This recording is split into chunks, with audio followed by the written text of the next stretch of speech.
Good evening, ladies and gentlemen.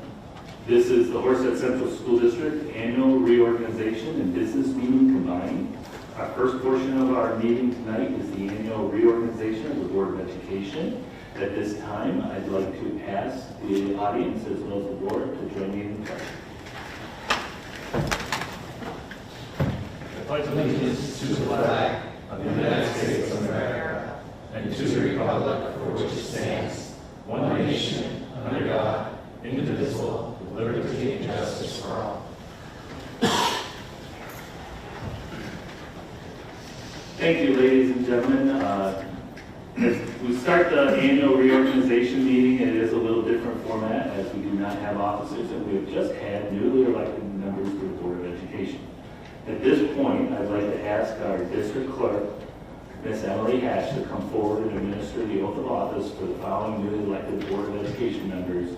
And these members are Mr. Dan Christmas, Ms. Marianne Corbett, and Ms. Liz Odell Wheeling. And we can do this all at once because there's a piece of paper. If you will stand up. And in unison, you can recite the oath. Well, we didn't practice it. Ready? A one and a two and a three. Okay. I do solemnly swear that I will support the Constitution of the United States and the Constitution of the State of New York, that I will faithfully discharge the duties as Board of Education member according to the best of my ability. And no, you don't have to raise your hand. It's not that long. Now what happens is you will have to sign for the district clerk, and that completes your oath of office. And you are all seated as Board of Education members. Congratulations. And a big welcome. Yes. And Dale. And you.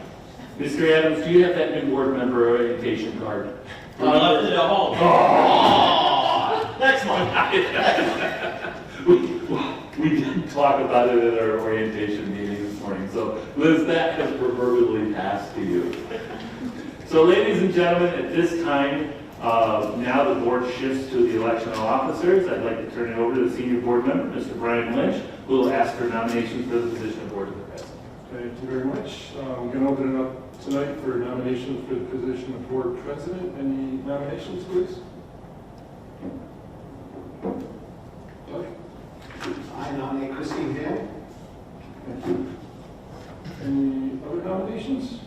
Do you need a We second? actually don't, actually. Yeah, Robert's rules does not require a second. Any other nominations? Okay, we will close the nominations then. All those in favor, Christine, raise your hand, please. Okay. Diana? Thank you. Congratulations, Christine. The district clerk will now come front and center and administer the oath to Ms. Christine Dale, Board of Education President. She has it. In my folder? Oh, my folder just arrived.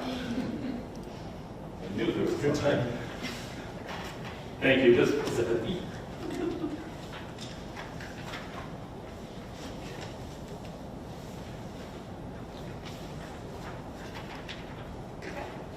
I do solemnly swear that I will support the Constitution of the United States and the Constitution of the State of New York, and I will faithfully discharge the duties as president of the Board of Education according to the best of my ability. Thank you.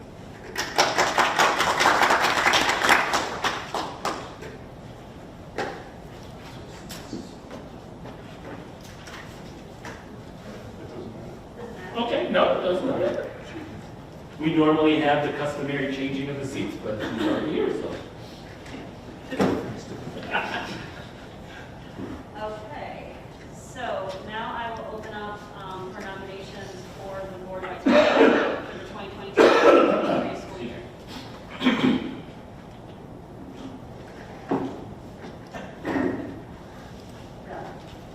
If he's willing to serve, I would like to nominate Brian Lynch. Any other nominations? Okay, we'll close the nominations. All those in favor of Brian Lynch for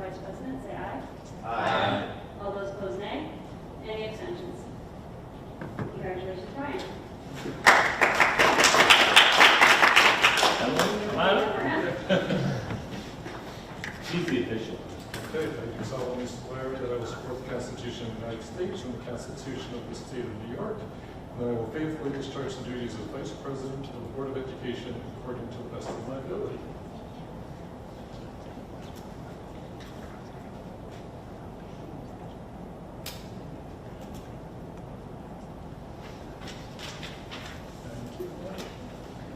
Okay, moving on to the appointment of our district clerk and deputy district clerk. We have 5.02 for Emily Ash as district clerk and 5. Second. All those in favor, any comments or concerns? All those in favor say aye. Aye. All those opposed, nay.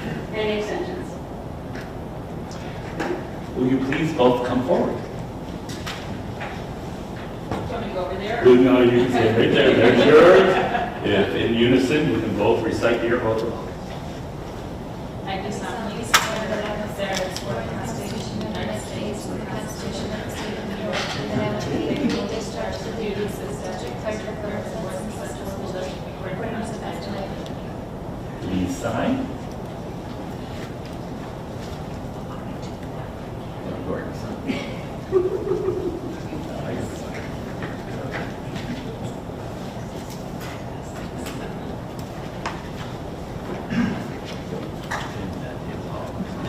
Okay, next we have the oath of office for the superintendent.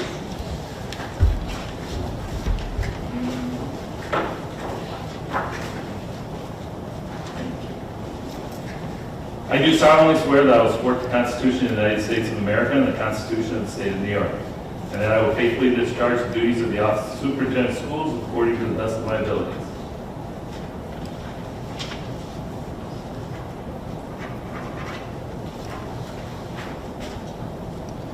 Okay. Next up, item 8, the appointment of officers for action. We have 8.02 through 8.08. Can I have a motion, please? So moved. Second. Any comments or concerns? Okay, all those in favor say aye. Aye. All those opposed, nay. Any abstentions? Okay, item 9. Yeah. Quick, so that the audience knows these are officers for action, and because they are officers of the district, they must complete an oath of office. We do not have them here tonight. The district clerk will administer that oath within the 30 days, as some of them are on vacation. But unless they do not complete it within 30 days, we would have to do a new appointment. But Emily will take care of it. Okay.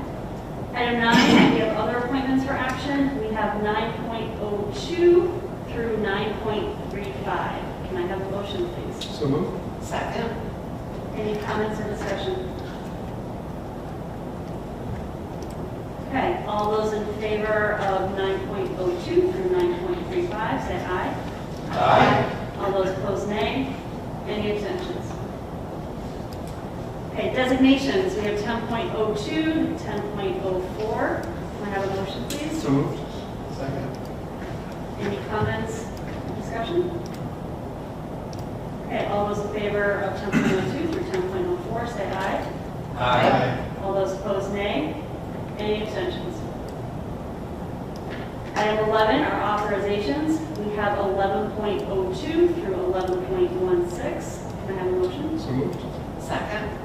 Any comments or discussion? Lauren?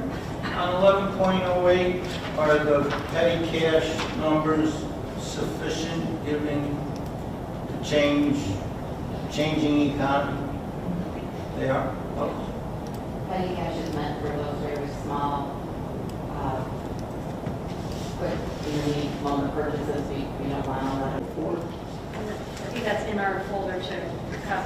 And that is, the August meeting, I have a conflict with that, and I know sometimes, and I won't be able to make that tonight. I know sometimes it's college, back to college, for parents too, so I didn't know. To me, it's fine if you have the meeting, but if there are multiple people going to be missing, maybe we'd want to change the date. But if I'm the only one missing, please have a meeting. We do need to survey the board because this is just in draft form, and the reason why is this is the approval of the tax warrant, so the board members have to sign. Preferably, you want as many people there, but you definitely have to have quorum, otherwise we have to call special meeting after special meeting. I'll just check my calendar at home, but I think I might have an issue with college drop-off, so I'll check that. And I suppose we can approve this in draft form and then modify it as necessary. Yeah, I can survey the board to make any modifications to that date. David? I'll check it out. All in the same year. My conflict will be the following week. Okay. Let's go back late. Ms. Pizzetti, what is the absolute latest date? I need to find that out, I'm trying to get it right now. Okay. What if we did it a week earlier? We normally do like the tax warrant the second week in August in the morning and then do the board meeting on the 18th. We just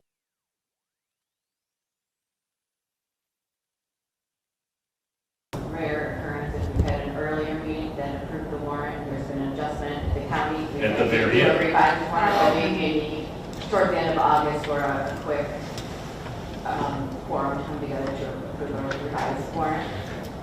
But So we have definitely 3, so let's look at it. I checked, in my Google Calendar says it's the following week that I'm away, so the 18th would work for me, or another day that week, like earlier in the week. Okay. As a long-standing practice, I have abstained on any item regarding BOCES expenditures as BOCES employee to avoid the appearance of impropriety. If I may direct the board's attention to their grade folder, in there is a conflict of interest sheet. So although you declare here, if you think of something, if you can please sort of verbalize it here, sign at the bottom, put it back in your folder, we'll collect those, as well as there's also the school board code of conduct in here that you fill out, and also needs to be filed back in the folder. We have that. I would also abstain from anything directed to do with Gardner Road, as I'm a leader on the PTO and have 2 kids.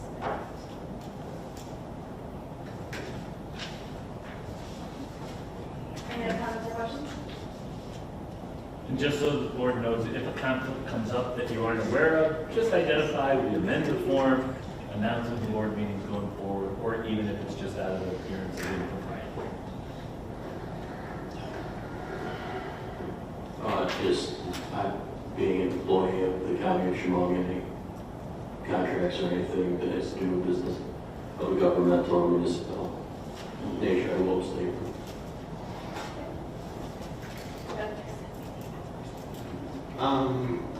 After hearing Ms. Liddell Wheeling's comment, I just want to make it clear, I think from a legal standpoint, that any of us who have children in any of the schools are permitted to vote on anything regarding that, and I don't recall that PTO membership has ever been held to be a direct conflict with board action. So I just want to make it clear that Ms. Wheeling can do whatever she'd like. I'm not going to abstain on any high school related issues or anything like that.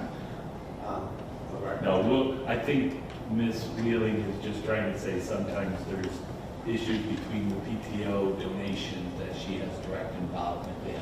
And this, I'm thinking specifically the staff lounge upgrades and things like that. Things Not that are recently. financially approved by the district. Okay. Any other comments or questions on anything in item 14? Okay, all those in favor of 14.02 through 1410, say aye. Aye. All those opposed, nay. Any abstentions? Okay. Before we adjourn, Emily will be working on the committee assignments and your ranking of your choice of preference. This year, we will have the mandatory 1 board member each sits on one or the other committee of policy or audit. The president is the ex officio member of any committee at any time. And then the superintendent's committee, we are bumping up the membership a little in some areas because we had to add a committee this year.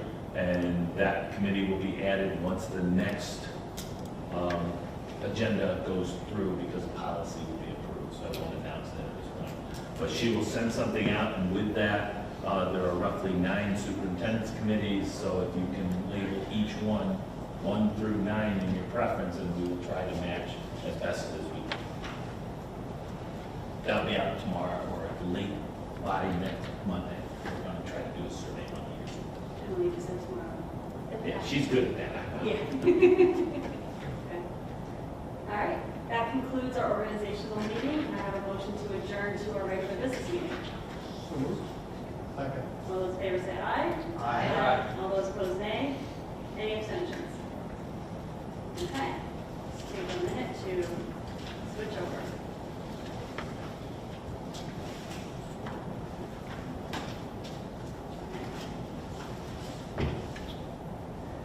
Just kind of make eye contact with me.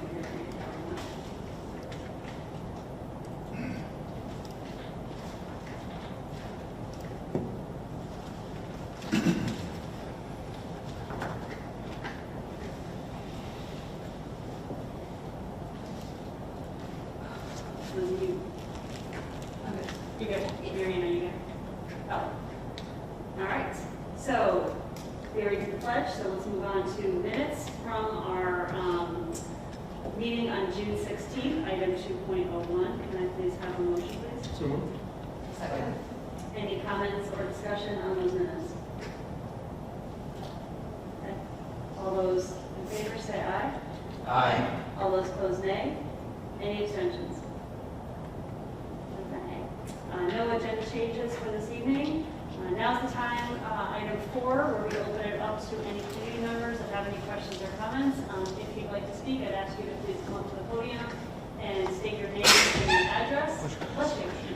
State your name and your address, and you'll have 3 minutes to make a comment or ask a question. So, does anybody here would like to join us?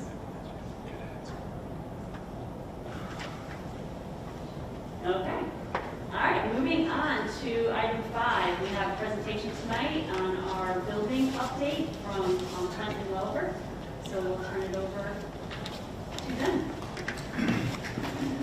If you all would like to come forward to get set up, I'll just mention to the board.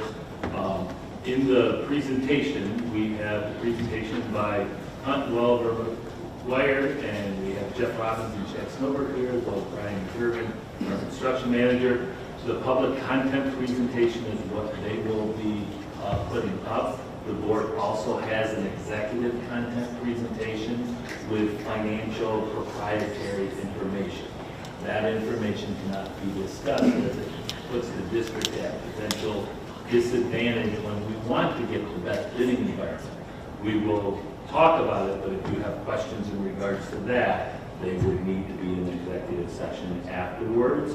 Or I can just address it afterwards as well, because these are all due to the time that we are in right now and the escalation. It's just like if you were doing a driveway at home, that driveway might have cost you $3,000, this year it will cost you $10,000, next year it might cost you $5,000, and the year after that it might hopefully go back to $3,000, we just don't know. But we are trying to keep the board apprised of, we will have some challenges at this point, closer to the inflationary index, plus the closer to supply issues. But some of our project also throws out 3-4 years where we may have the same type of environment we had with project number 1, and we saw significant savings. So that the board understands, it's like, just imagine it, this project that we approved at $122 million was actually being estimated right now, and I'm just using a fictitious number, but say it was being estimated right now and getting ready for the public to go out and vote in September and approve. We could very well approve a budget that is much significantly higher than we're actually going to build for. So you kind of have to play the timing issue of, unfortunately, you can't see a crystal ball, and now we have to address the issues as they come. The state is even saying that along these lines, there could be potential adjustments from them based on everybody being impacted so severely. But it's something that we have these wonderful people that are going to work out and bring it in online. Right, Mr. Robbins? So I will turn it over to you. I just wanted to let the board know there will be one monetary for the first project that is absolutely accurate. You'll see we're doing very well. And that's what we hope to ultimately do on the second. Did I do a good segue, Mr. Robbins?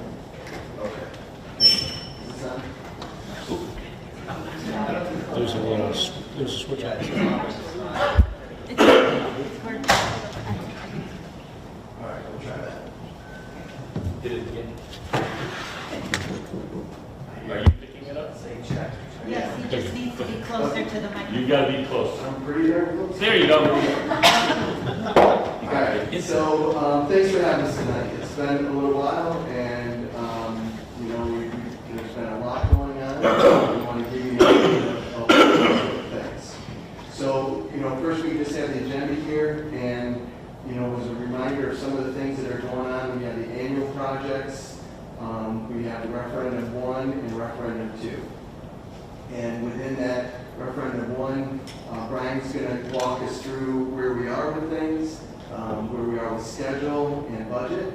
And then referendum 2, we're going to walk through where we are again with schedule, the scope that we've been talking about developing, and some of the value engineering items that we've had to do or work through.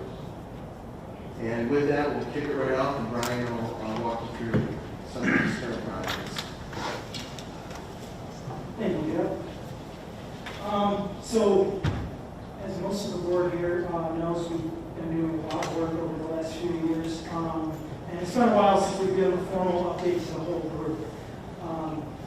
Outside of the referendum work, we've also been mixing in annual funded projects through the capital fund. This area here is a summary of the bigger projects we're doing with that funding. The summer of 2019, we did do a Center Street cafeteria and a bus garage pole barn project. That was about $1 million budget project, fully loaded. And it was a pretty quick project, began in the spring of 19, and we wrapped up right in the early fall of 19. On budget, under $1 million, and right about where we expected. One that we've got ongoing right now is the Center Street boiler project and Gardner Road Playground project. This has a little bit bigger of a budget. We went into the bids with a funding budget of $3.8 million. With the contingencies we're projecting are needed to complete that project here this summer into winter, we're currently on track for about a $3.4, $3.5 million project. So we're in good shape for budget there as well. That project includes complete replacement of the steam boilers at Center Street, as well as all the terminal HVAC equipment, unit ventilators in the classrooms. It does include chilling, chiller system, and that project began in May and will continue on in a couple of different phases throughout into January, where we look to wrap that up. The newest annual project we've got in the works right now is a project for next summer. It's in the design phase right now, and that project is going to include a pole barn, again over at the bus garage, some roofing at the middle school, and auditorium improvements at the high school, really to address theatrical equipment and sound systems and audio systems that have really outlived their life expectancy. The schedule for that project, we are in DD right now, which is design development. Hunt is working on getting some documents together. Our estimating team at Lower's office will be doing an estimate. Right now, we're hoping to get an estimate turned back around by the end of August, so the end of summer, which would allow us to get our SED submission in and allow us to bid this in early spring with construction from spring to the winter of 2023.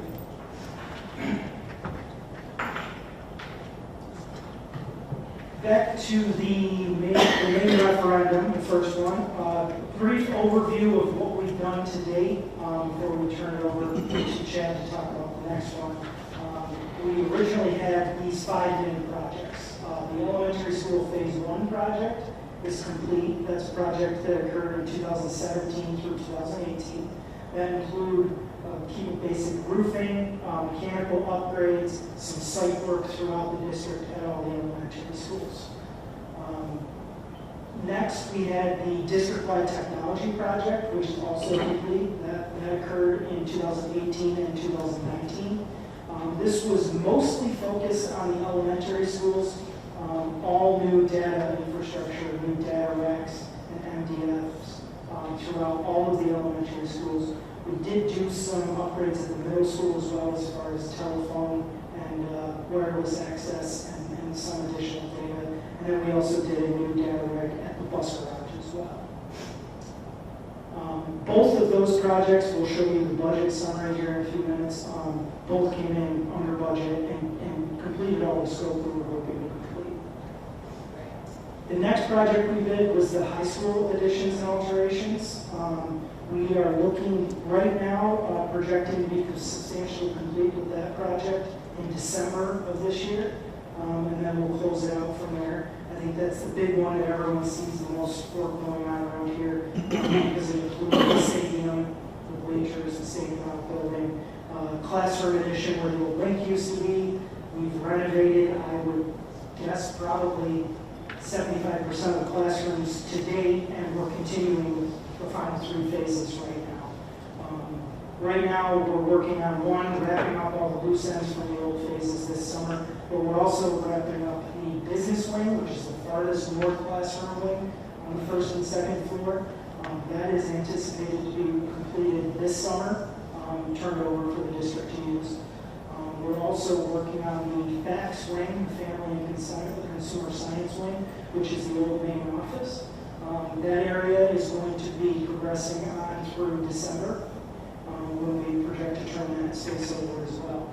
The last phase we've been working on, and it's kind of just off to a start here, is the Science Wing East, what we call it. It's 1st and 2nd floor of the new Science Wing, which is in the old South Wing. And right now, we did get a head start on the 1st floor with abatement during the breaks, and we got a head start there. But 2nd floor is going to begin abatement here in the next week or so. And construction on that space will also project out through around December right now. This project also, after rebidding it through our early struggles, we'll see on the budget sheet, is all in all, the overall project referendum budget is under budget. We'll get to that here a little bit more in a second. The 4th project we did was the middle school additions and alterations. This project is in the closeout phase right now. We're wrapping up loose ends with some change order work and punch list work and whatnot. This included renovations of the art and tech wing we did 2 summers ago. That was that lower space in the ground floor of the middle school. We put in the ramp and completely renovated the art and tech spaces. We also did science wing renovations this past summer. 2 summers ago, I'm sorry. No, it was past summer. Where we renovated all of their 2nd-story science classrooms and basically brought them up to date with current finishes and use of the spaces, fume hoods and whatnot. And then the big piece up there is obviously we renovated the intermediate school and middle school cafeterias. We infilled the courtyard and combined the 2 spaces into one with a nice new stage space with fully partitioned and shared kitchens there. Again, that project came in under budget with the expected scope we were looking to provide to the district. And lastly, the last project we are working on is the elementary school phase 2 project. That is anticipated to be substantially complete this upcoming September. We did start that project last summer where we did big flat site work. We did the parking lot up there. We began Ridge Road's roofing. This summer is a little bit heavier. I guess, I don't know if maybe last summer we did do big flats classrooms. We did a whole wing of classrooms and big flats with new finishes and HVAC equipment and whatnot. This summer, we're kicking off with the bus garage asphalt replacement.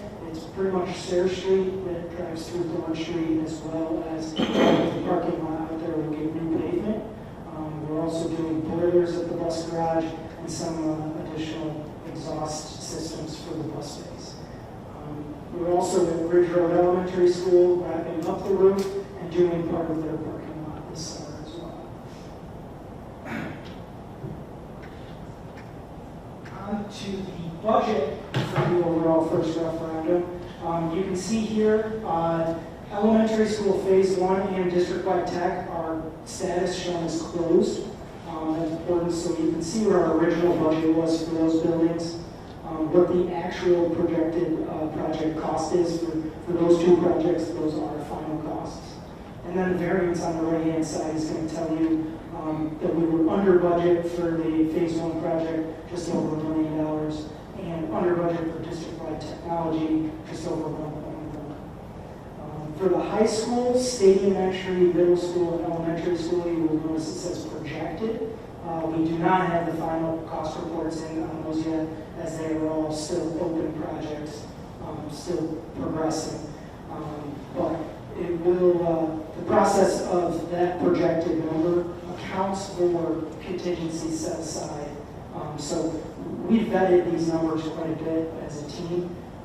Multiple people have had input on them. And you'll see at the bottom right there, we're projecting right now, if everything stays its course, we're going to be about $1.2 million under budget on the overall referendum.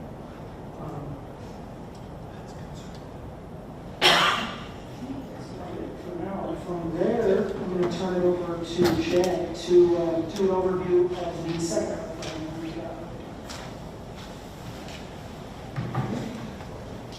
Yeah.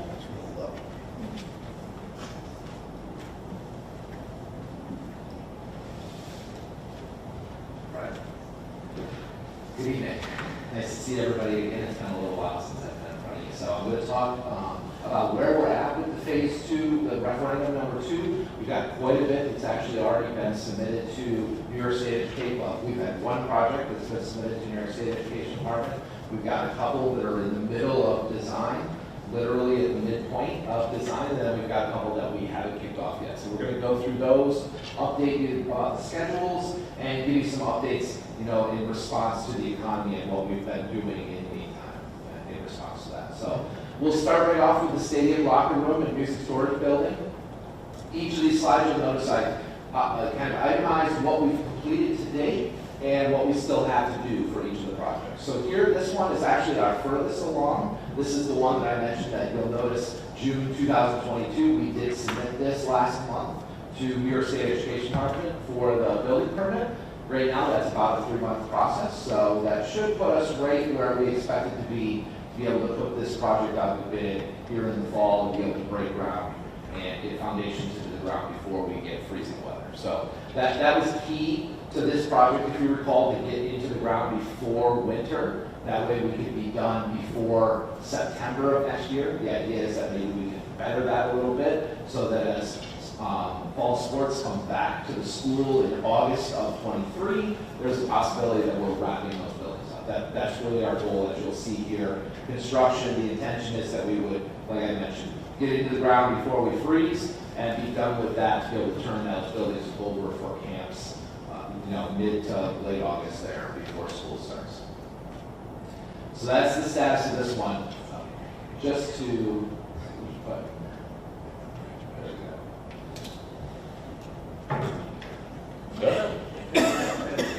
what did I do? Try clicking that way. It looks like it's at the end of the show. I know, so it's not right.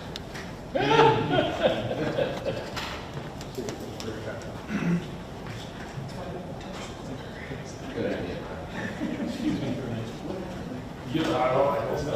Oh, it's us. Please excuse our technical difficulties. That will be a back charge. No problem. It's better than that. All right. So let me get us back. There we go. All right. So just a reminder of where we're at with the project. Just to give you a point of reference, the building that's grayed out here is the current stadium entry building. So the entry point to the stadium is here through that point. We've also got the home bleachers as a point of reference on the left-hand side, and the visitor bleachers as a point of reference on the right-hand side. So as a reminder, we've got new locker room here on the northwest corner of the stadium, allowing for athlete access through here. So there'll be a smaller entry point for student athletes and coaches and officials potentially who come through here, keeping them separate from the main entrance for the visitors, the spectators. Second locker room, these two locker rooms, just as a reminder, they are mirror images of themselves, perfectly equal, same amount of lockers, same amount of office space, same amount of bathrooms. They are truly interchangeable locker rooms. So, and even boys, girls, JV, varsity, they are equal locker rooms. Adjacent to this locker room, we've got another entry point. This, you'll recall, this entry point connects back to off the screen here, where the new gymnasium is going to be at the south wing of the high school. And then the music storage here in the corner. The idea is this open space that's shown right now as grass is ultimately either, due to cost, maybe grass. Ideally, ultimately, that's a large concrete pad. The idea is that marching band storage is here. Marching band can then use this space to gather before halftime, let's say at a football game or something. And we'll have entry points here on this side so that we can maybe stop using the gathering point here. What's nice about this, I think, is it shifts that activity to the other side of the stadium where there's potentially less spectators. But it also gives us the opportunity, like we do with the players that are coming onto the field, it allows that marching band to enter towards the home bleachers. So it gives that opportunity again. As the marching band's coming on, it's almost coming on towards the home audience that's sitting in those bleachers. So ultimately it gives us that frame around the end of that stadium, connecting this all together. Oh, I skipped one piece that I think is nice. We talked about this entrance is that controlled entrance. So the idea is that if it's after hours, there's no one here maintaining. It's one of those controlled gates where it's almost the fingers where it rolls around itself. I don't know if you've seen them at stadiums. The idea is that it allows community to come, but not necessarily bring their bikes and it controls what comes onto the track surface. So the community can use the track surface, but it protects that surface from misuse by the community. So I think that the idea is that this entry point could then have that type of gate, which would be an easier gate to maintain than these other gates where you have to have somebody come and unlock it and swing the gates open. So just another option for providing more community access to the stadium. So we did mention, the economy, not to beat this up, but we all know what we're living in. We know what we're struggling with costs of materials, costs of goods. So in anticipation of that, we have to be proactive, to be responsible about the way that we're spending money.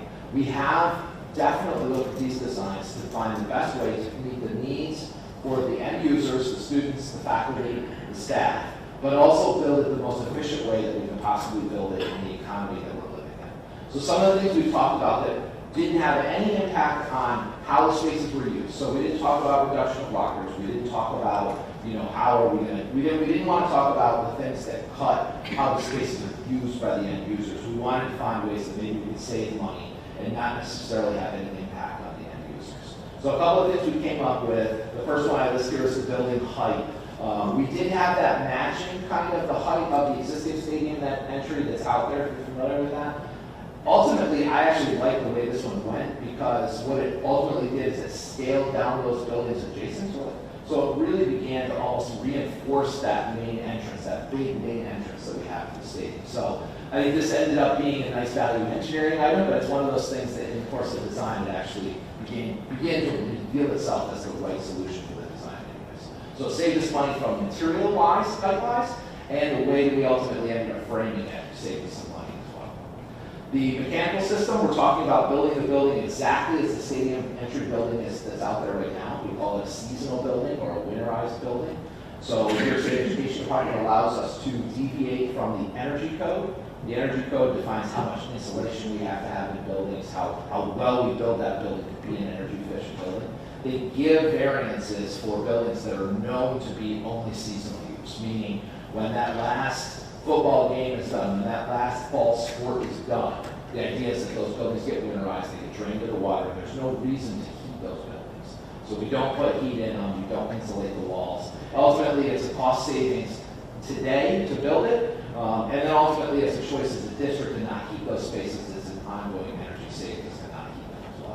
So we put in all the provisions to be able to drain the water out of those buildings so that you can truly winterize that building and not have pipes freezing and problems with it. The officials room, I might flip back just to make this clear. So what we're talking about here is this space right here, these two rooms. So there's an officials room in there, and there's a trainer's room. What we're talking about is if the economy just doesn't help us, and we're still in a terrible place in the fall. What we're talking about is putting all the utilities in. So there's some sinks in there, there's water, so there's some utilities that have to go there. We're still going to bring those utilities in the building, so we wouldn't have to jackhammer that slab out and waste a bunch of money in the future. So we tend to bring the utilities there, but what we would not do is we wouldn't build the interior walls. So the idea is that ultimately you can see overhead doors kind of here. We would build the building here, we wouldn't build this end of the building. The music storage would remain intact. So I guess that's the real story here is if this alternate were to be accepted, it's not sacrificing the music storage. The music storage would then, in the temporary, it would occupy that space where the officials' rooms and the team and the trainer room is at. In the temporary, then in the next referendum at a later time, we came and built those rooms. Then we build onto the end of the building, because that's the real savings. And we would build this remaining square footage down here, and everything would kind of juxtapose to that new layout, and you'd have your trainer room, your officials room, and the music storage as was originally intended. So it will be an alternate. I guess to explain what that means is we are going to bid the package as if we're going to build it just like this. But we will also get a price from the contractor that will tell us, either it'll be how much money we would save if we didn't do that, or if we did it vice versa, we built it without it, then how much it would cost to add it back in. So either way, the point is we're going to get a price on bid day, and that's a decision that as a board and as a team we would make together. It's not a decision we have to make up front. Go ahead. Can I ask a question? Of course. Back on the subject of the HVAC system, but this, you leave it on here to help. So you're saying that whole existing grayed out building is built that way today, including the restrooms and the concession area? That's right. So that all gets winterized? Yep. And today, that's the way it's built. In fact, they did it, Mike Island and his team, I think, I can say this, I think it took them maybe a few hours to drain it all down. We had to put a couple extra valves in for him. So we for this next building, we found a couple of things that maybe put valves in different places that helped him expedite that process. But he absolutely went through it this past winter, and I believe it's been brought back up, and I think water is back on, and so no issues. Yeah, and then, so it makes sense to me, and it's probably not a fair question for you, maybe it's for Dr. Douglas, but I'm just thinking of it being where we are in upstate New York, even in late fall or early spring, when you have sports, it can still be pretty cold. And, we're not, I guess my question is, it's not the view of the district that if we were to have to do this, that would be any kind of an impediment to the student athletes that have to use the locker rooms or safety concern or anything like that. I suppose just being a building protected from the elements, it's going to be, the ambient temperature is going to be warmer in there. It's just not heated. It's actually very warm. What happens is, this is one way to build it. Mike has alternatives that he could do on a temporary basis if we have that. Like, as an example, we unwinterized the center building. I think it was at a certain point, right at the end of April. And then remember, we had that real cold spell? Yep. 4 days after we winterized it. And we ended up putting in temporary heat just to make sure that we didn't do anything. We monitor that until at that point.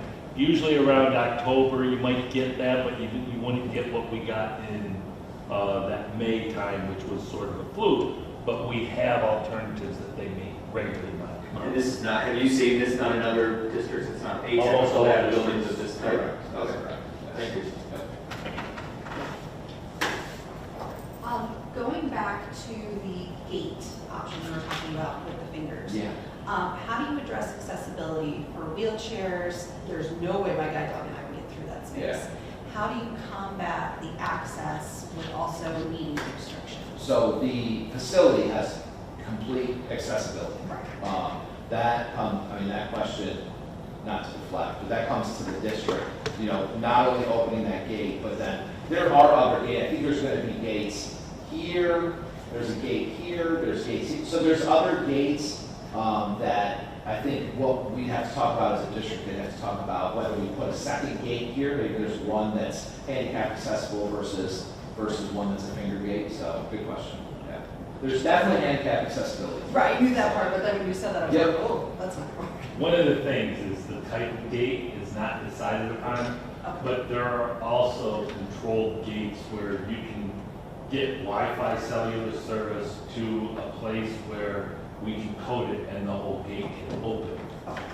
The wheelchairs would not be allowed on the surface, that's the problem, unless it's being monitored. But there's avenues that can do it, like if we're off hours and the public has access to it through the finger, there are gates that we can program so that there's also a door gate that can be opened as well. That's what we will, I think we've looked at several of those. We're just not at that phase.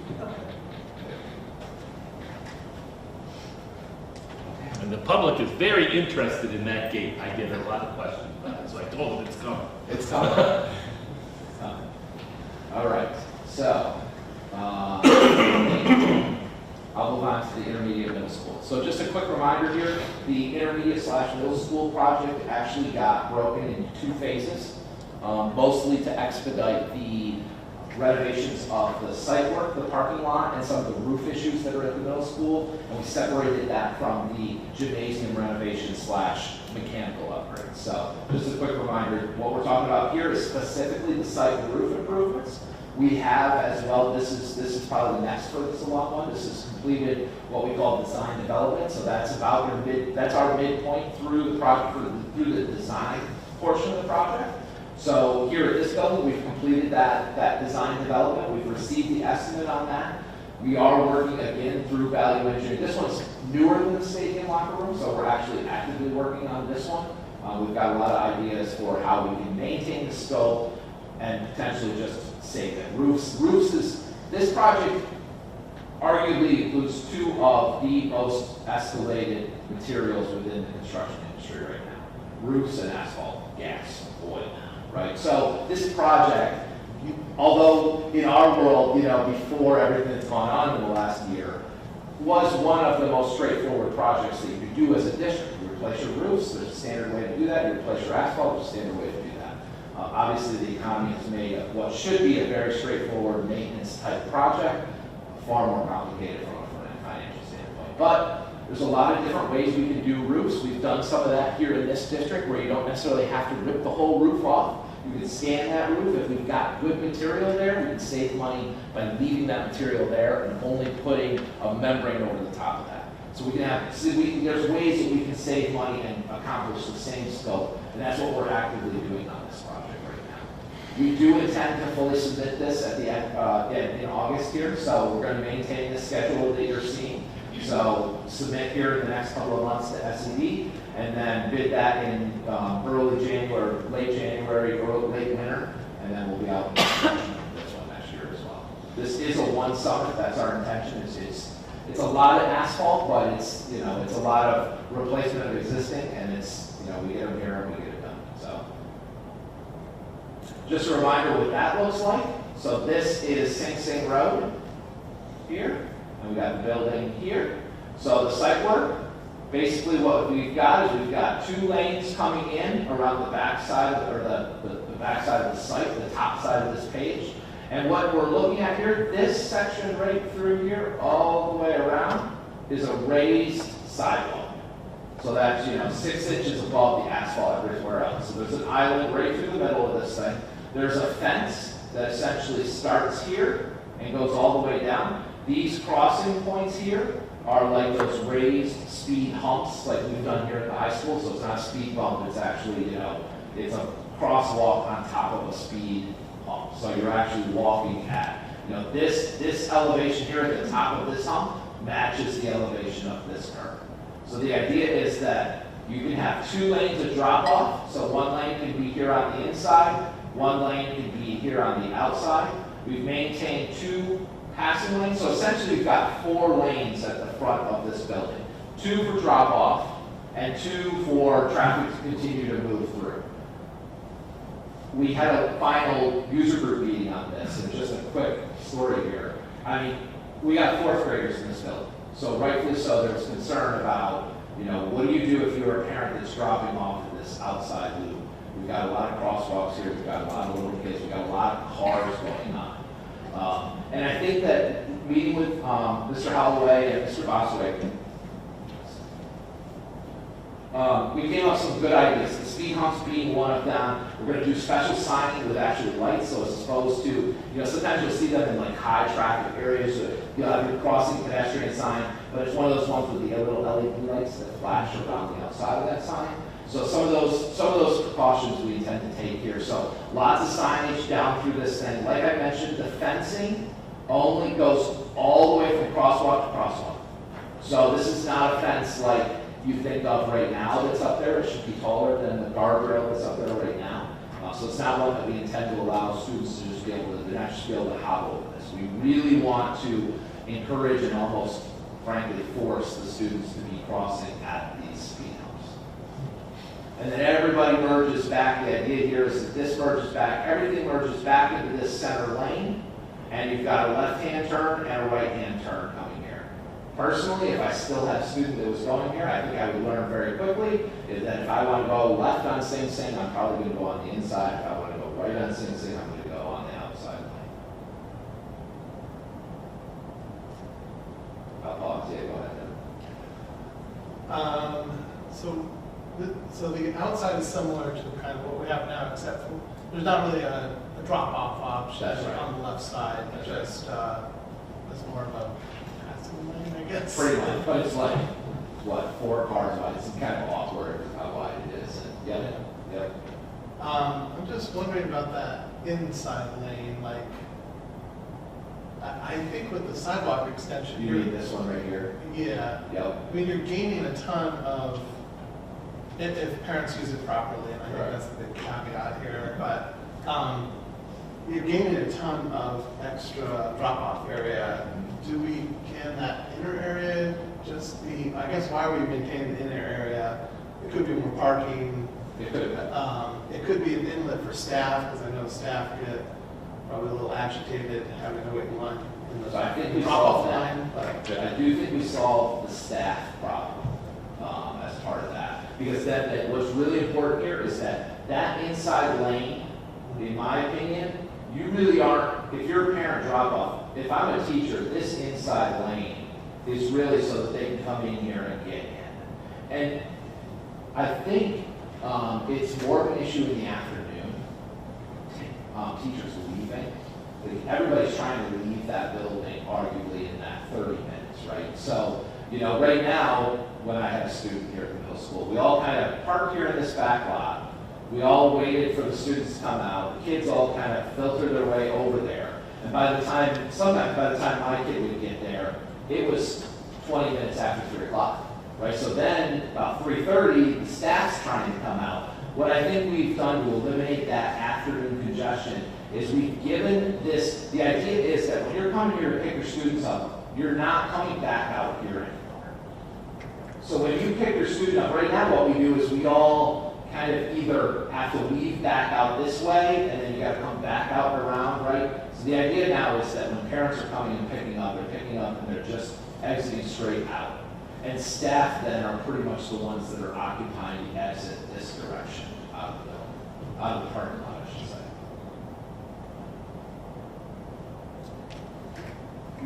But staff still have quite a ways in the theoretical parent line to get in.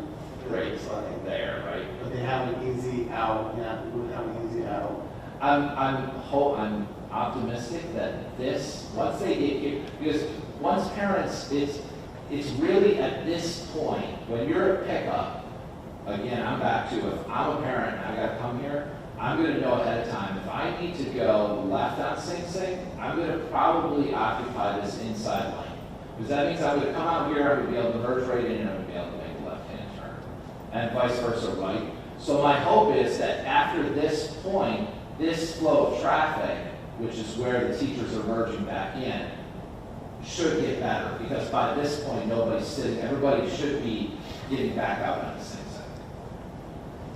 Right, I think you're still gonna have, unless parents coming in, dropping off, are in that right lane, if they pile up in that right lane and more or less leave the left lane open, That's all. then staff can get in without too much trouble. Because I think we played around with this a lot, honestly. What you're hitting on was is a very good point. Because our idea was that the hope is that this inside lane should only be staffed all the way to this point.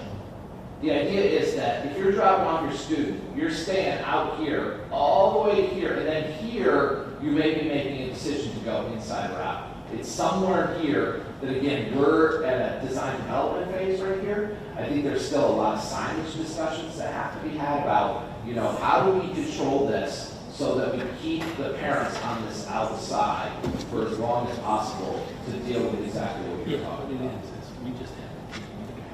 Okay, now stop.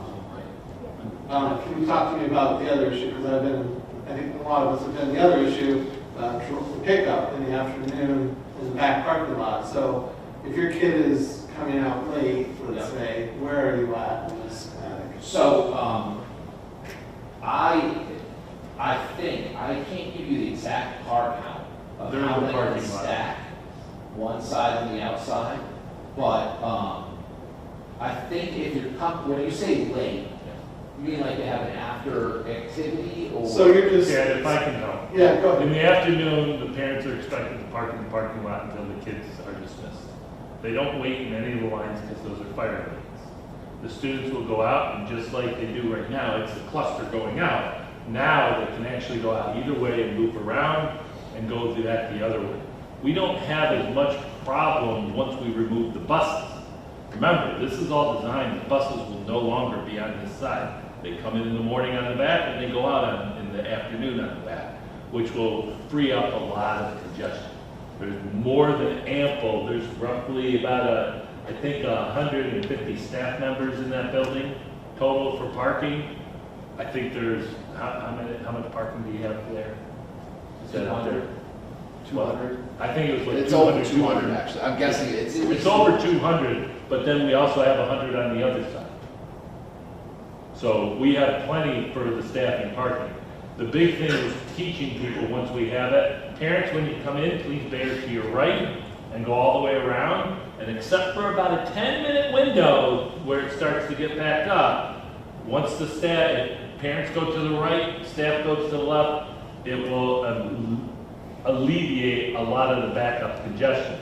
The reason why we did the second was because even with alleviating that congestion, it gets more people off the road, which is still our problem because we have more people driving than anything else. This absolutely doubles the amount of people that can process through, which will cut that wait line in half, which means all the cars will be off the road. But are we really quadrupling it? Because right now, Right, at least close. last time I was driving, it's just that one lane on the very outside. Yeah, and it's only the door at the middle school and intermediate school too. But hopefully we teach people, that's why we're trying to create that whole flow, that anywhere they can get out, because the one thing they say is, we want to get out of here as quick as possible and safely. Well, this is the best we can do, because that way you've got more than ample so the kids can use their legs on one side, and even on the other side, we have an 8 to 10 foot wide sidewalk that's safe, raised, so that the kids can walk down and get to the crossing table and cross. It's that signage and light. So Christine had something back here. So if I'm understanding correctly, maybe I missed it, so I apologize. So parents in the morning can drop off inside the fence? Like where the parking lot is? Right here, right? So they can drop off there? Yes. Okay, so I don't have any kids there, but when I did have kids there and parents would go into the parking lot and drop off, even though you had a crosswalk and you had somebody there, as kids are crossing through, you're holding up traffic on the parents that are dropping off on the outside, right? So do you really want to be dropping off in two different places and having kids walk in front of cars, even with crosswalks? You just hold it because it holds people up. There's no way you can remove the cars off the street without increasing the drop-off space. That's the problem.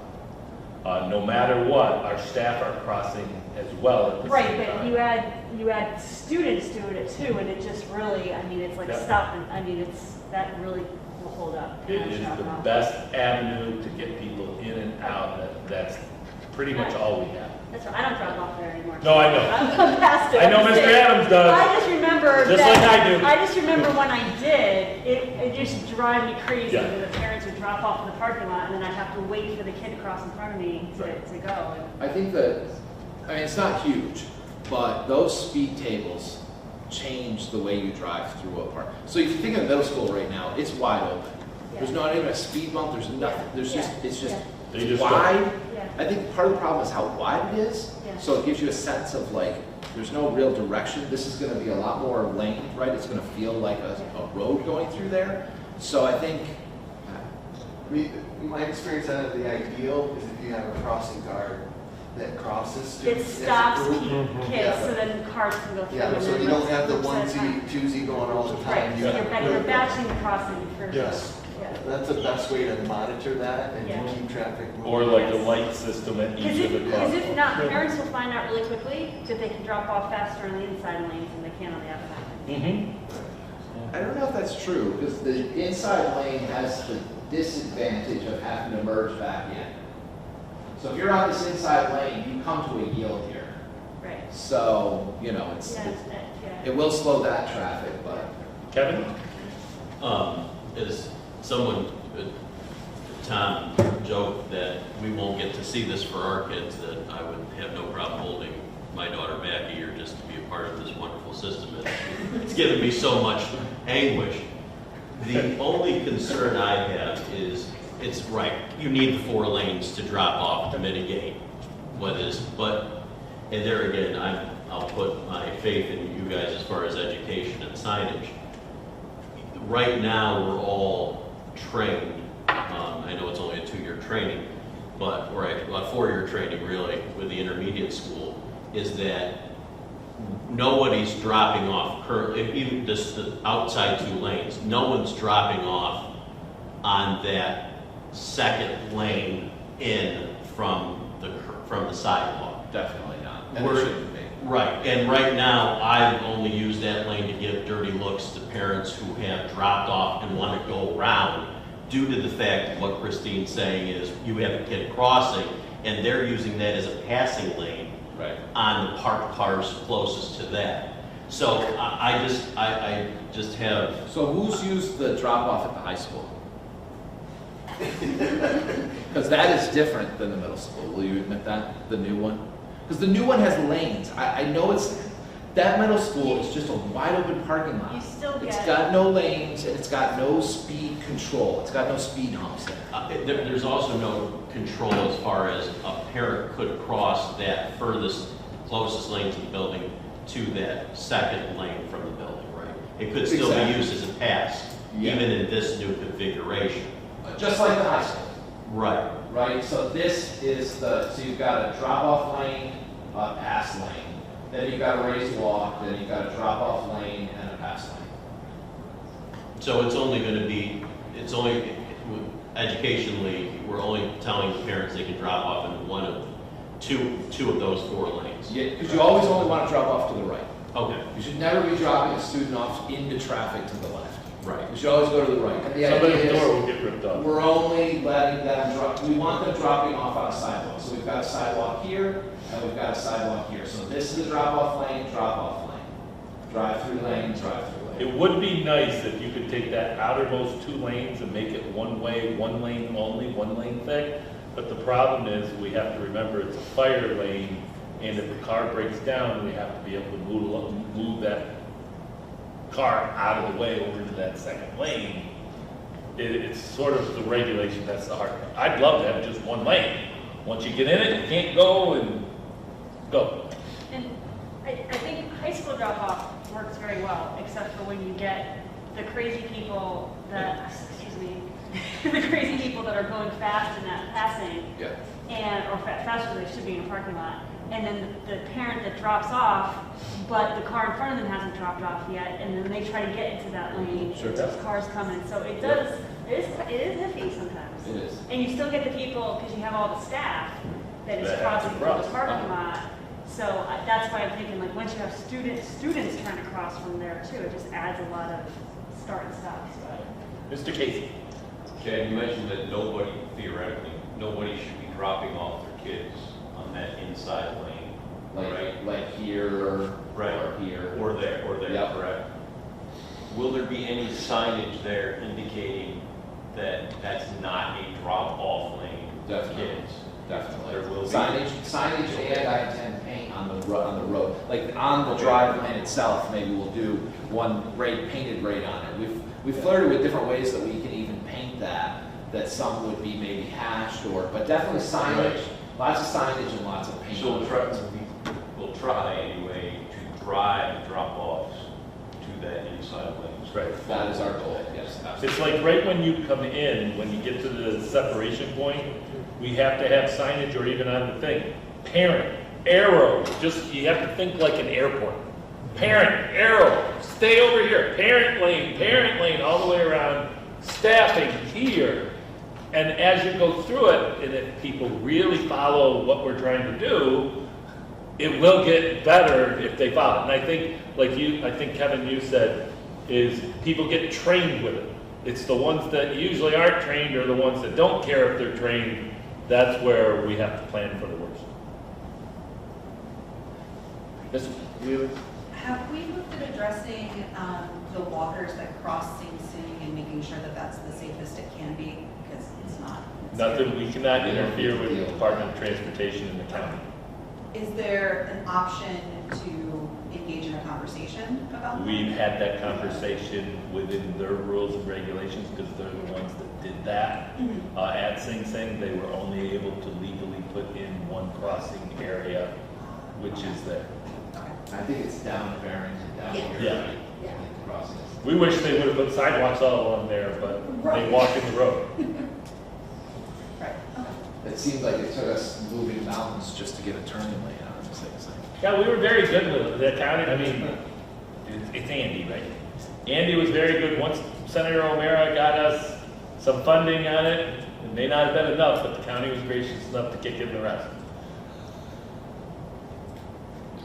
Yeah, not to belabor the discussion, but I have some concerns about what we talked about, the inside drop-off lane. I mean, it makes sense in terms of increasing the volume of vehicles that can drop off, and certainly I defer to you and the other experts in terms of the design. But having dropped off there for the last, 4 or 5 years, and will be for the next 4 or 5 years, it's what Christine said. Like if there's a constant stream of kids coming out on the inside lane and then crossing, the other lane will never move. I just think this is more for the district. I think it's incumbent on us as a district, for safety reasons and for traffic flow reasons, that we're going to have monitors out there. Like, we should have the kids, the vehicles unload, you get 10 or 15 kids bunched up, you have someone let them cross, all the traffic stops, and then the next bunch goes, because otherwise it's just the onesies, twosies will go across, and it will be inefficient, and it also will be unsafe in my view, even with the traffic control measures, because the high school, I mean, you're dealing with 5th graders, right, and so it's a different level of kids. So I think that's I know we have a person out there now, I don't know what our ability will be to have additional people, whether that means what contractually. I think we're going to have to take a real hard look at that once this is in place for safety reasons and efficiency reasons.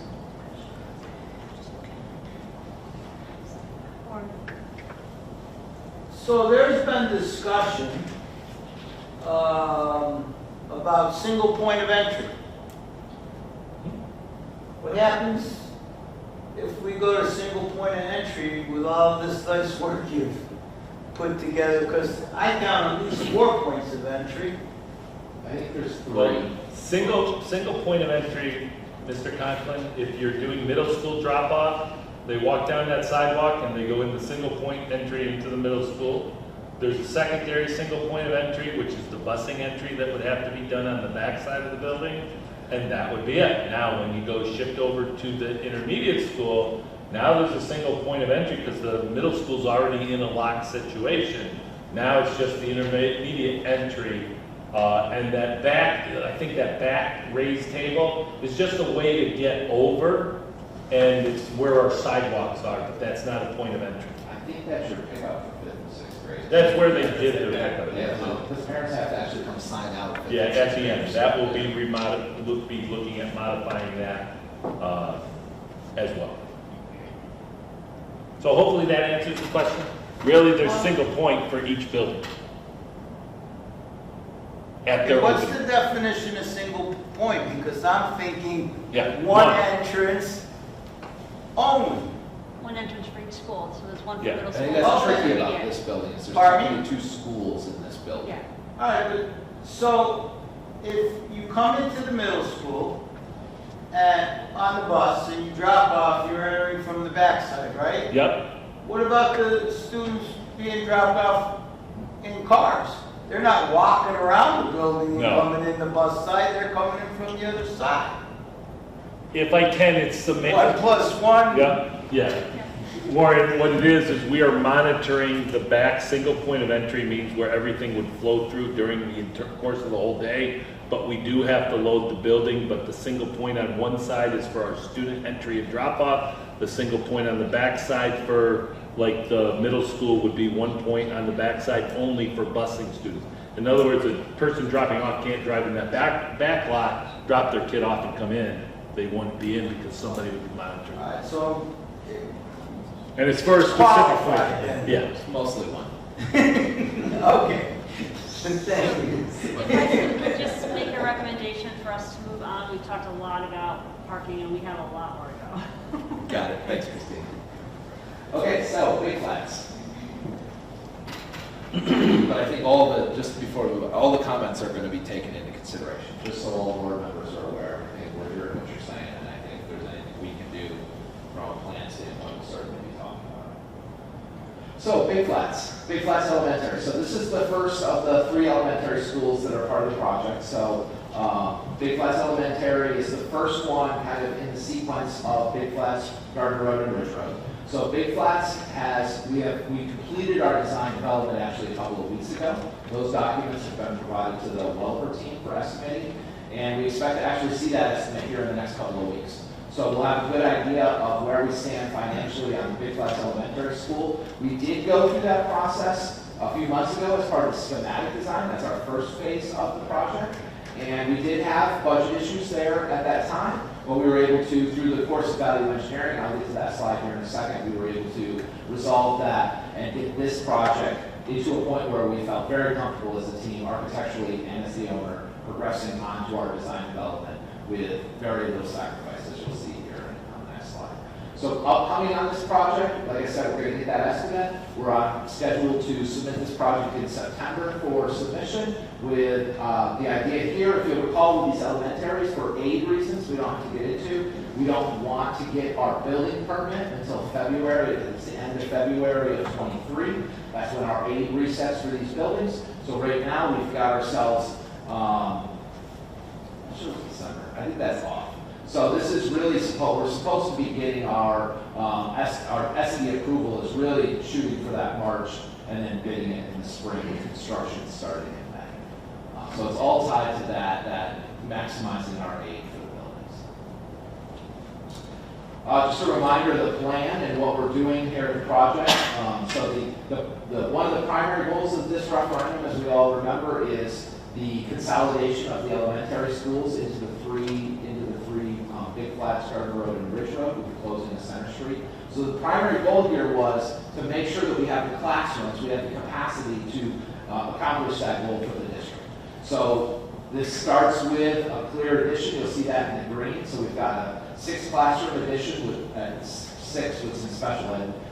So we've got a classroom addition, new toilet rooms. We've got, and then also a new gymnasium/auditorium. So that becomes the new performance space.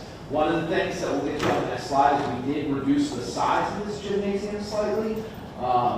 Previously, we had not in this dimension, I'll call it the length, remained the same. We actually narrowed the gym slightly. We maintained 6 feet from sidelines all the way around the perimeter of the basketball court. So it's still a 6-foot runoff. You can just see it. That is a true high school 3-point line all the way to the corner. I think there's maybe enough room to stand on your toes in the corner. So, but I think from a practice standpoint, I think it's really important that we maintain that high school three-point line. If this ever gets used for any kind of practice facility at a high school level, that's still there. We did it before. It was actually a full-size basketball court, like an actual varsity level basketball court that was in there. So a little bit of compromise. We reduced that by about 6 feet, which took about 3 feet off of each sideline. But we kept like I said, the perimeter, and we maintained the bleachers, maintained the storage, maintained the stage, all of that stuff. Then we've got the renovation of the existing gymnasium into the new kitchen and cafeteria. And then ultimately, finally, we take the old cafeteria and we convert that into the new library. And then around that library is some special services, speech therapy, and I think there's psychology, social worker. No, social worker was spread between, but so that's an overview of the renovations and addition that's happening here. Some of the, as I mentioned, some of the value engineering items. The first one I just talked about, so we reduced the width of the gym. We also reduced the height. We did maintain, I think it's 22 feet or 22 feet clear to the underside of the structure. Traditionally in high school volleyball, that likes to be maybe 25 or something like that. So we're pretty much there at an elementary level. Certainly as an after-school program or something like that, we've maintained that 22 feet clear inside of the gymnasium. The HVAC system, we had originally tried to, we thought maybe we would experiment, wrong word, sorry, that we would utilize a different type of mechanical system, one that doesn't have a unit ventilator on the exterior wall. The idea is that the air comes similar to this room where it's coming from above, a more traditional heating and ventilation system. Obviously that comes with a cost, and it is not the tradition here in the district. So it is a better efficient system, it's a more efficient system, runs a little quieter, but it's not, there's nothing wrong with the traditional system, which is the unit ventilator on the exterior wall. The advantage to utilizing the traditional system is obviously you can be a little bit shorter because now you don't have ductwork that you're running up inside of the ceiling space. So we're able to shorten the building and make it match to what the existing building is. So really no loss in program or anything like that with this one. And the rooms will function just like the high school, just like every other classroom within the district. The chillers is one that I don't really like talking about, but we did have to talk about what happens if we get to a point on bidding. You notice this one is an alternate. We are 100% designing the full system with conditioning, just like we talked about in all of the new spaces and any renovated space. This chiller does not include the gymnasium, the cafeteria, or the library. Those spaces are all on their own standalone cooling systems because they're spaces that you want it that way anyways because of events, or you want to be able to control those systems on their own anyways. They have their own air handling unit that's on the roof that has its own cooling package. The chillers provide the cold water to the rest of the building, classrooms and the other spaces. So the alternate would be only for that chiller unit, which we know in a traditional world runs somewhere around $250,000, $300,000 for the unit itself. The project will include all of the piping, all of the infrastructure, just like we've always done, for all of that. And on bid day, we are proposing that we would get a price for that unit itself, and then it would be part of that discussion of what we award on bid day. So it doesn't have any impact on what we're designing today, but it is just something that we anticipate possibly having to talk about, so we'd rather talk about it now than later. The flooring is one. Wait a second, Chad. Oh, I'm sorry. You had a question? Sorry, Warren. Yeah. So if you do not get the chiller, Yes. what goes with the chiller that we don't get? You're not just going to put a $250,000 item on a roof, are you? No. Or what? I'm assuming the chiller goes with something, I guess. Well, the chiller is going to provide the chilled water. The unit at the classroom stays the same. It can accept the chilled water or the hot water. If you don't provide chilled water, you're just ventilating. You're doing outside air. But once you put the chiller in, that's all you would have to do to get the chilled water. I think what you're really asking, Warren, is if that chiller's there, what happens to air conditioning? So let's be straightforward. we're setting up, no matter how we build, everything to be air conditioned or chill compliant, climate control. However, the chiller has significant costs for any one of our things, and we're hoping to get it. But because of budget potential constraints that could arise or may not arise, we have to always be able to move forward in the project. And if that is something we can get the project done and have everything set up, in our next project, that would be a targeted ad that can just be hooked up at a later time. It's preventative, so to make sure that we can still move forward, but have the ability to get to that air, chilled or conditioned air at a later point, similar to what we've done at Gardner Road. Gardner Road had put in all of the unit ventilators. We just have to buy the chiller and connect. All right, so I guess I'm confused. The way I understood this project was anything you touched was going to be air conditioned. Is that We're trying, still but the inaccurate? money is not all there for everything right now. So if the chiller's not there, anything we touch will not be air conditioned? Nope. To be clear, no matter with or without the chiller, your gymnasium, the cafeteria, the assembly space, gymnasium, cafeteria, library, those will still have cooling. So if you've got an evening concert at Big Flats Elementary and it's 90 degrees still at 4 o'clock in the afternoon, the gymnasium, which is going to be the auditorium, will have its own chill system. It has nothing to do with the chiller. The chiller provides cold water to the classrooms, to the corridors, to all those other spaces that don't have their own standalone air handling unit. All right, and those chillers that are an alternate right now, they would only go to the new classrooms and new spaces that you're building, not Yeah. the Yeah. other, okay. The intention was no matter what, even in the third project, all the other rooms that have to be renovated would have to go through the same type of transition. So if we are unable to at this point, it is a balancing point funding wise, we obviously would be targeting that because we still have to renovate all those other classrooms. All right, so I guess my concern is that, A, we promised it, and I understand the economy, but B, it just seems like there'll always be a reason not to go back there. Not doing the parking lot, that's egregious. If we cut that out, everybody would, that would be an eyesore, we would catch a lot of grief. We're gonna catch no grief by not air conditioning something, and the only people that are gonna be harmed are the pre-K through 4 students. And No, I mean, it depends on the grade level classrooms that we were going to touch. well, Staffing. I mean, I think what's important here, Warren, or what helps me with this as a resident here, is that this is an alternate. We will have a list of a number of alternates. And unfortunately, sometimes there are hard choices. But I think what's important right now is the way we're building this package is we are really hoping we don't have to make this choice. But I don't think that we're building a package that's going to back you as board members into only a couple of choices.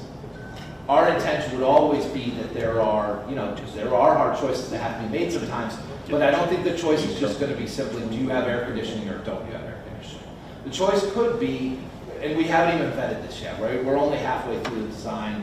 I don't necessarily even know what the economy is going to do in the next 6 months, but the idea is that we should have 6 or 7 alternates ultimately, right? So you have this list of things. So we have a base bid. We know exactly what has to be in this project. And then we have a list of 6 or 7 things that they really should be in the project, but if the money just isn't there, then at least we have a choice to make on that day, not just be backed into a corner. Unfortunately, we're not in the corporate world where they can all of a sudden change the dynamics. We have to live with only the voter approval. The voters did approve, and yes, we said we are trying to get air conditioning just like we are trying to get a gymnasium, a parking lot. If the money's not there, then the board will be faced with some decisions that we would bring to you, the logical adjustments to try to get the best that we can, and then, again, if we have to go out. Now here, hypothetically, say we're $10 million over. Officially, we could go out to the public and ask them for that. We don't believe that's the best course at this point because we don't know where we're heading with the finances, and Look at what's happened with gas in the past 4 or 5 days, and oil. It's starting to go down. Well, again, it could go back up, but it could go down, and then all of a sudden, our numbers are changing. So we need to be cognizant of it and have options, just like we did in phase 1, where you saw that the high school was over, but everything else was under. And it's the whole project that we're working with and trying to balance aidable versus non-aidable. Just registering my concern. Yeah, for sure, understand. And that same concern may occur in phase 3, and then, Yep. you know, then where do we go? Yep. That's my concern, it'll be none. I do think that Gardner Road is, I think Tom bringing up Gardner Road is the perfect example. You know, we did do this at Gardner Road, and right now our plan is to come. You know, Gardner Road, because of the choices that the board and the administration made with Gardner Road in the first phase, we now have the opportunity to do exactly what we're talking about right now, what might happen to Big, not even will happen, right? We're talking about what might happen with the current economy at Big Flats. But I think I think what's important is that this board appears to be very committed to coming back. Because they are doing that, we are doing that at Gardner Road. We are coming back, and all we have to do at Gardner Road is do what we're talking about. We've got to set chillers out there so we can put cold water. The piping's already all there. The UVs are ready to receive it. So I think the board has a history of proving that we are following back when it's time to do that. So Yeah, I think adding on that is sort of the example.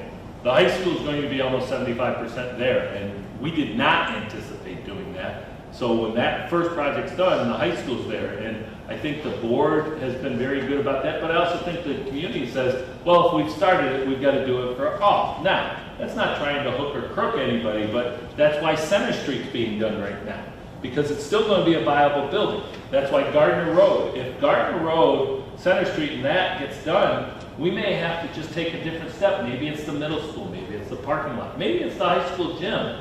But right now is too early because we've got to balance all those numbers. And that's what's going to happen, especially when you're in a time of inflationary unsustainability that we did not know was going to exist when we first proposed this project. But hopefully we're going to see the better part as we go out to bid. But that's a good point, Warren. Our big thing is to keep as much as possible for our commitments or get to those commitments. I know that's a touchy subject. I respect that for sure. It was not easy for me to add that to that slide. I told him he was going to get that.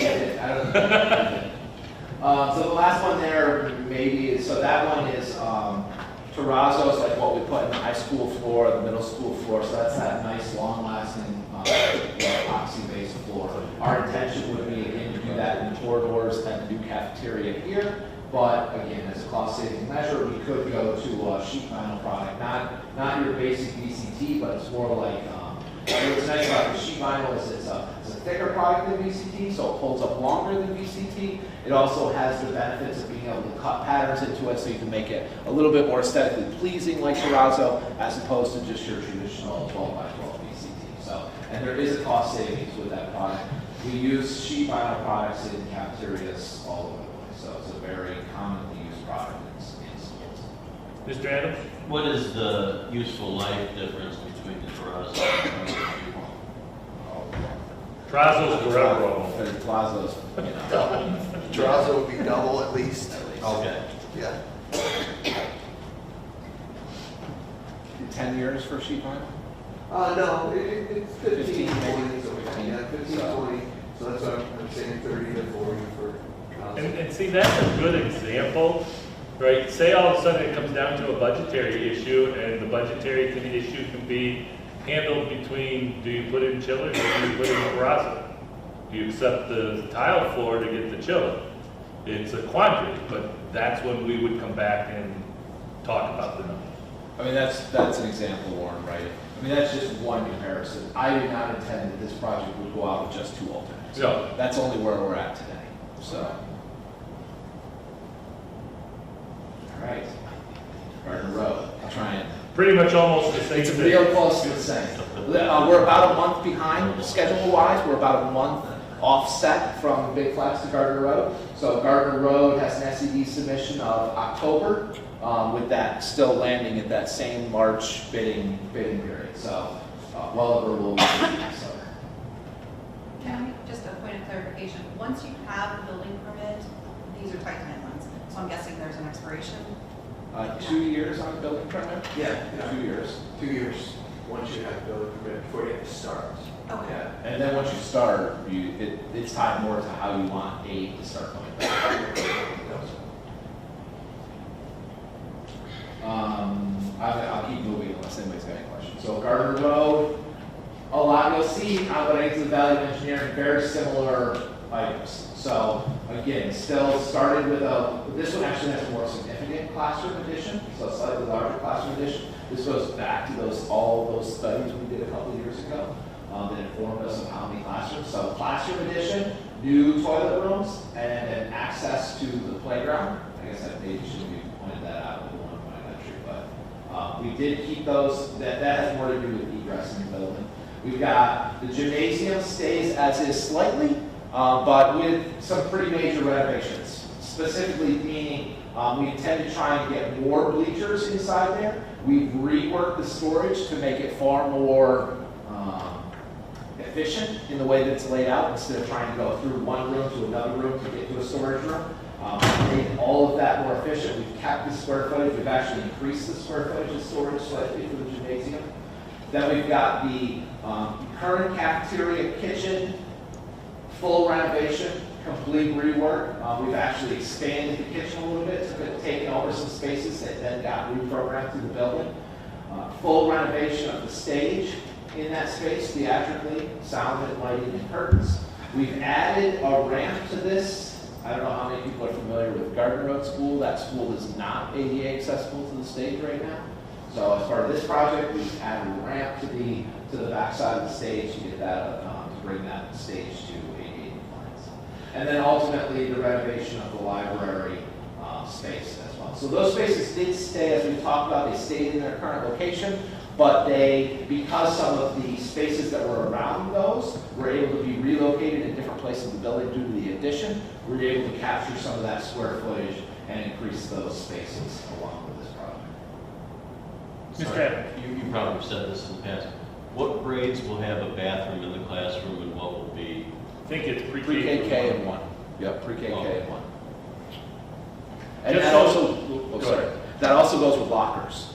So pre-K, K, and 1, cubbies in the room.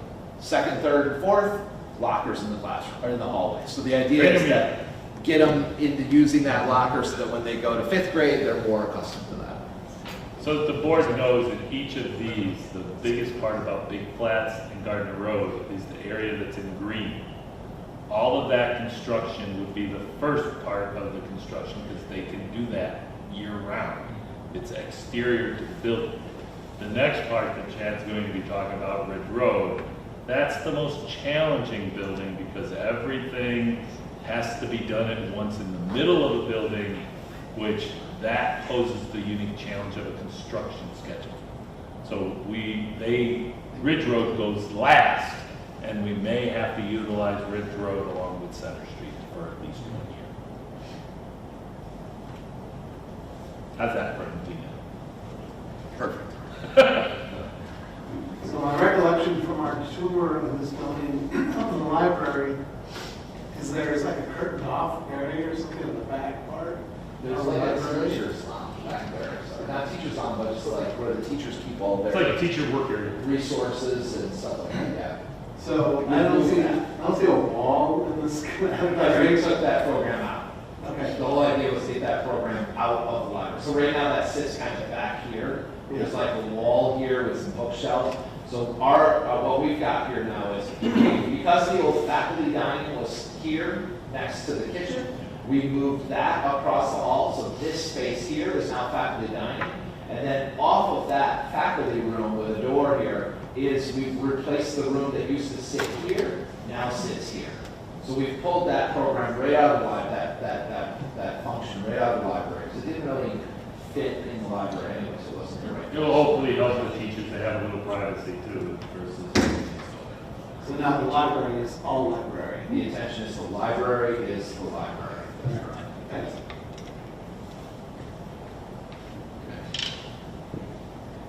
Value engineering, the first 3 are identical from the big class discussion. So I don't know that we need to go in there.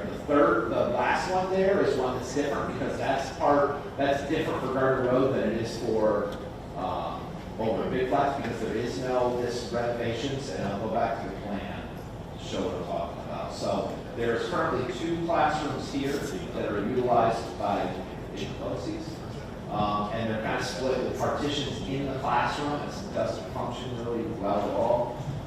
But again, if finances have to come to that, we've got to have discussion. So this is another alternate. It's one that goes through the full course of design. It gets bid, and it's another one of those that you get into a list discussion and you talk about how you resolve the project when it comes to bid time.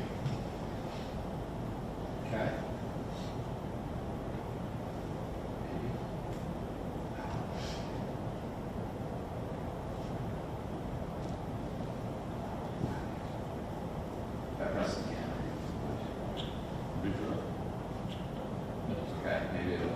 Okay, so this is the second half of the middle school. This is the gymnasium renovation and the full mechanical outbuild. So this one has been put on the back burner for us from a design standpoint. You can see the 4 that we're focusing on.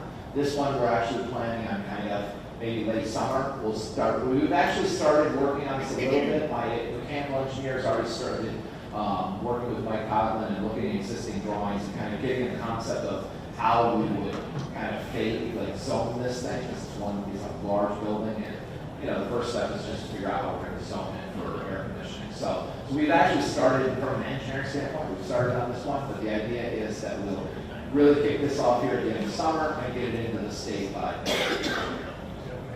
construction for this one would then be the following year, so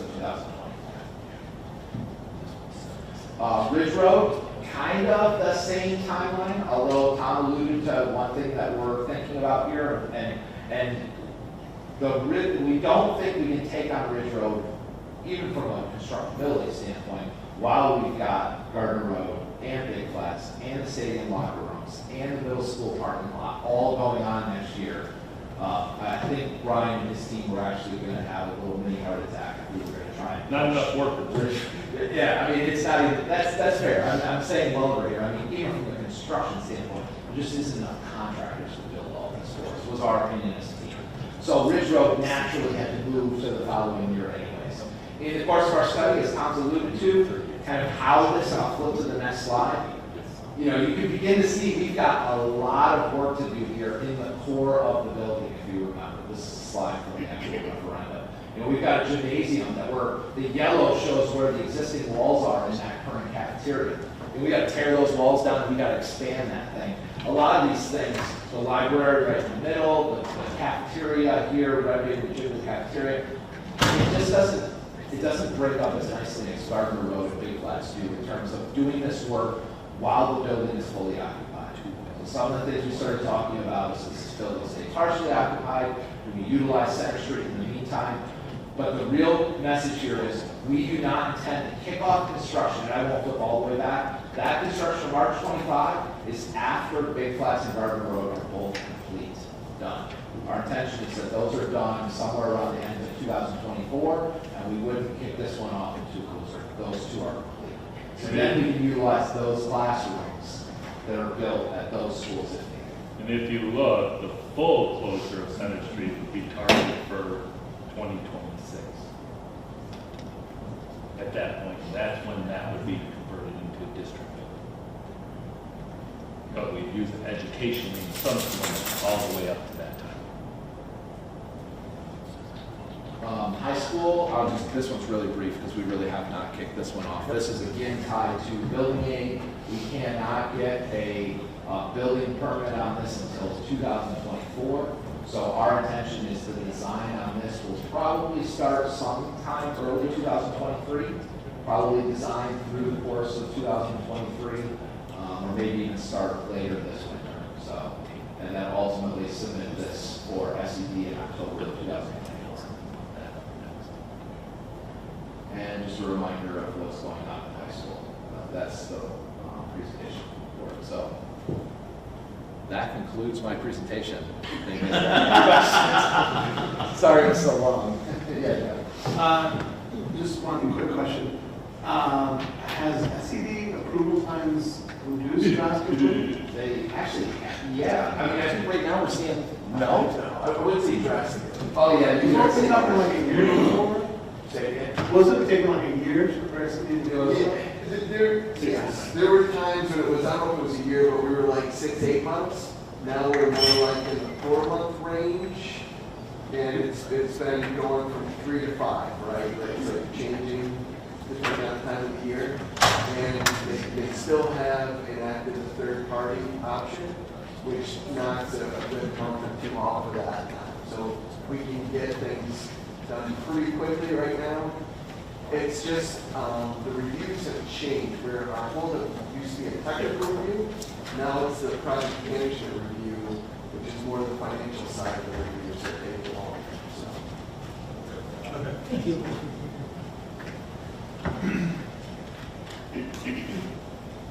Any other questions for Chad or Jeff?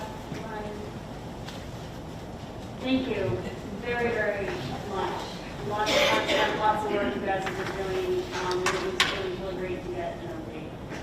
And that was a fruitful discussion on the parking lot. That's always where the passion is, right? Yeah, right. Thank you. Thank you. Okay, moving on, item 6, senior report. Thank you, President. Yeah, I'll keep this a little brief because we've already kind of heard about construction and summer construction. So the district in relationship to some of the mass casualty incidents across the United States is looking and exploring with the town of Forstead's the possibility of expanding our SROs. I know that is one of the contracts on here. The village, sorry. Expanding the SROs, as that is one of the contracts on here for our continuation of our current SROs. We are working, I know Katie is with the village manager. They have a different operation procedure, and we are working as diligently as we can within their parameters as well to try to at least make sure that we are expanding that as soon as possible, at least by 1, if not by up to 3 officers, so every building would be covered. Whether they have a patrol car or not is not important to us. The person and the connection with the kids is more important right now. So I just wanted to let you know that, and we are sort of revising our district safety. At our last meeting, we had a discussion about the district image. That is one thing the board's going to need to give me direction on. And moving forward for the coming year to establish any type of process and what are the dynamics. So I'll save that for August so that we can help give the district administration, but ultimately it's going to be the high school administration that's going to be leading this process after we establish it. As far as that, it's summer, enjoy the summer, and if you need anything, give us a call, but right now you've got a lot of information overload. So thank you. Thank you. For report, the only thing that I just want to say is I just want to thank everybody in the district. Although I was not able to attend graduation, I heard that everything was beautiful, as it always is, but thank you for all of the work that everybody put into that. And again, just want to congratulate all of our outgoing seniors and wish them the best of luck. We did not have any committee reports for either the audit or the policy, so we'll move on to item 8, our finance items for action. We have 8.02 through 8.10. Can I have a motion, please? So moved. Second. Any comments, questions, or discussion on any of these? Okay, in regards to 8.05, the increase for Center Street, it seems like this has appeared before, more so than the other elementary schools.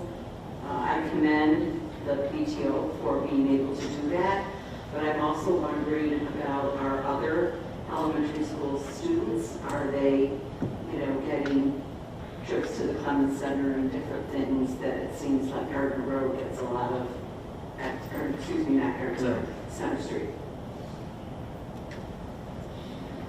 I gave Tony off tonight for the vacation, so normally he would do that. It is something that's... It's wonderful that they're doing it, and I certainly commend them for all the work that it takes to bring in extra funds, but it just seems like we've had that kind of issue, and it seems like it's very often at Center Street. It is something we preach about, making sure that all kids have the same opportunities. I think they get different opportunities in different buildings, but the funding, we have plenty of funding in for our field trips, correct, Ms. Pizzetti? And that, although these are donations, they're not necessary to cover the activities for any of our buildings. Right, so a few years ago, we did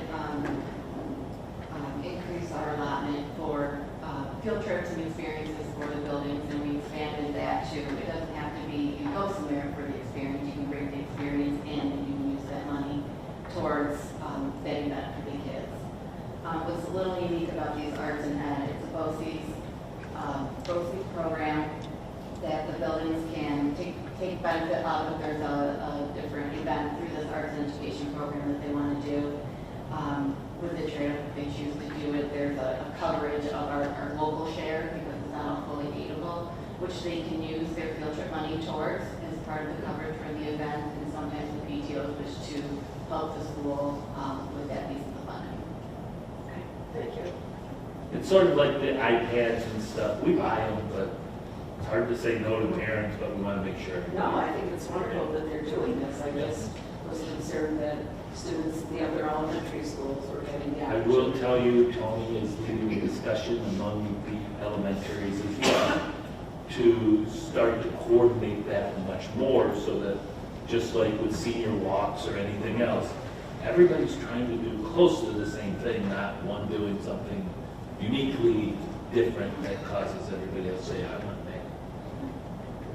Should be a competition. We're trying not to have, yes. Thank you. I need to, I'm going to abstain on 8.05, the same thing we were just talking about because of the buses expenditures. Those buses employed. I'm going to abstain from 8.06.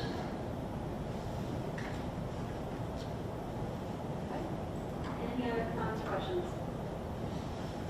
Okay, all those in favor of 8.02 through 8.10, say aye. Aye. All those opposed, nay. And then abstentions, we have Doug on 8.05 and Kevin on 8.06. Any others? Okay, thank you. Item 9, our human resources, we have 9.02 through 9.06. Can I have a motion, please? So moved. Second. Any comments or questions related to any of these? Okay.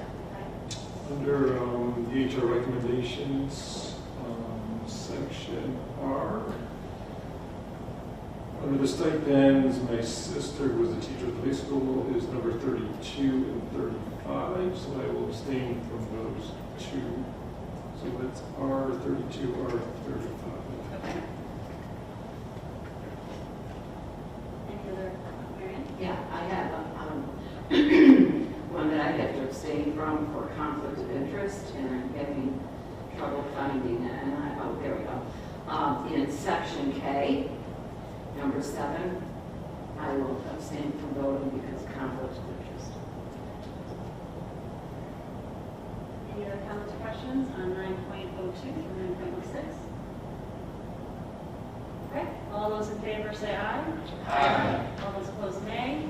And our abstentions noted, 9.02, R32 and R35 for Brian, and 9.02, K7 for Marianne. Any additional? Okay, thank you. Our miscellaneous items for action, 10.02 through 10.05. Can I have a motion? So moved. Okay, any comments, questions? All right, all those in favor of 10.02 through 10.05, say aye. Aye. All those opposed, nay. Any abstentions? Okay, no policies this month. None for second reading, none for first reading. So I'll open it up, item 13, any board member comments? Yeah? Oh. Sorry. They're both lawyers. Thank you for the compliment. I just wanted to echo your comments, President Dale, in regard to the graduation ceremony, all the hard work of, the innumerable number of folks setting it up, putting it on, ensuring that we had great weather, whoever pulled those strings. So, and all of the other year-end activities that all of the members of the district work so hard on to make it a special kind of wrap up for the year. They're all greatly appreciated, and so I just wanted to echo your thanks on those. Thank you. Dr. Douglas, I saw that picture of you and our athletic director at the Horsetts Fire Department, seeing something about safety. So could you speak to what that was all about, please? Thank you for reminding me. What happened is our Village of Horsetts Fire Department was one of 3 agencies that have been given some safety rescue and training equipment. And they wanted to partner and make that available for the training to our schools, our health department as well. So they asked us to come out because they want people to know what they do for the community, as well as what they can do in partnership with our school community and our students, who can also get trained for CPR, first aid rescue. Thank you.